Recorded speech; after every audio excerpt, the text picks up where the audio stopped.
சாதனைகளை புரிந்துவிட்டு மக்களிடத்திலே போகிற போது திமுக அரசுக்கு மீண்டும் வாக்களிப்பார்கள் என்பதால் தான் தினம் ஒரு வாக்குறுதி அள்ளி விட்டு கொண்டிருக்கிறார்.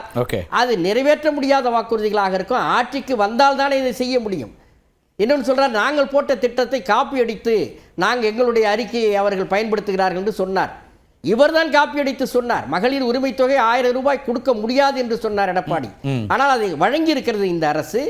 இது நாங்கள் அடுத்த ஆட்சி வருகிற போது 2000 அதுவுமே அவங்க கொடுத்த நெருக்கடியால தான் அதை கொடுத்தாங்க அப்படிங்கிறார் அவர். இல்லை, ஏற்கனவே 1000 ரூபாய் கொடுத்து ஆட்சிக்கு வந்தபோது அந்த தேர்தல் வாக்குறுதி நிறைவேற்ற முடியாது, மக்களை ஏமாற்றி பெண்களை ஏமாற்றி ஓட்டு வாங்கி விட்டார் என்று சொன்னவர் தானே எடப்பாடி. இன்றைக்கு மகளிர் திட்டங்கள், நிறைய திட்டங்களை நடைமுறைப்படுத்துவதன் மூலம் இந்த தமிழ்நாடு அரசு, திமுக அரசு, தலைவர் ஸ்டாலின் தலைமையிலான இந்த அரசுக்கு மகளிர் மத்தியிலே ஆதரவு பெருகி இருக்கிறது.